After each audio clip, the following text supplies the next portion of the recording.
आणि आता आमदार नसतानाही 20 कोटी मिळतात असं त्यांनी म्हटलेलं आहे।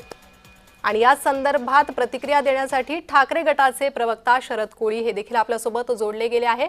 शरद कोळीजी, एकीकडे निधी नसल्याची तक्रार वारंवार मंत्र्यांकडून होते, मात्र माजी आमदार असे वक्तव्य करतात 20 कोटी निधी मिळतोय विकासासाठी असं सरवणकर म्हणाले। कसं पाहताय वक्तव्याकडे? नाही, खरं तर सदा सरवणकर म्हणजे शासनाचा आणि या सत्ताधारी पक्षातील नेत्यांचा जावई आहे का काय?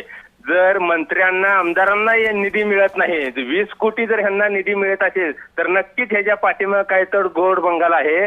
राज्यामध्ये तुम्ही बघत आहात की या सरकार आज पत्रकारावर हल्ला होतात, पोलिसांवर हल्ला होते, ते तहसीलदार प्रांतावर हल्ला व्हायला लागले। उद्या भविष्यामध्ये असं जर वातावरण असेल तर उद्या मंत्र्यावर देखील हल्ला व्हायला मागे पुढे बघणार नाही। कारण सध्या प्रश्न आहे तो निधीचा आहे आणि सरवणकरांनी निधीबाबत जे वक्तव्य केलं त्याचा आहे।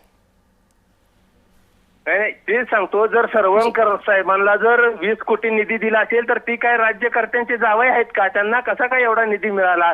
म्हणजे हे निधी त्यांना वापरण्यासाठी दिलाय का? घर खर्च चालवण्यासाठी दिलाय का? संघटन उभा करण्यासाठी दिलाय का? ती निधी हडप करण्यासाठी दिलाय? ती जर एवढा निधी त्यांना मिळाला असेल तर त्या निधी नेमका वापरलाय कुठं, कुठं खर्च केलाय, काय विकास केलाय त्यांनी जनतेसमोर मांडायला हवाय। जी, निवडणुकीत त्यांचा पराभव झाला, शिंदेंनी माणसं जोडण्यासाठी हा निधी दिला असंही ते म्हणतात।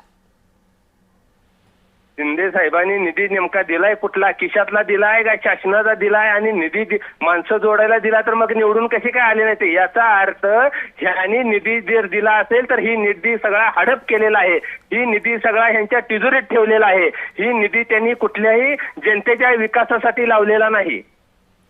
जी, शरद कोळीजी, धन्यवाद तुम्ही दिलेल्या सविस्तर प्रतिक्रियेसाठी। तर आता विरोधी पक्षांकडून सदा सरवणकर यांच्या या वक्तव्यावर टीकेची झोड उठायला सुरुवात झालेली आहे।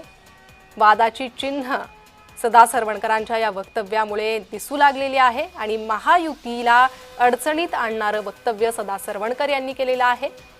निधी बाबतीत आधीच मंत्र्यांच्या तक्रारी आहे। संजय शिरसाट यांनी वारंवार निधी संदर्भात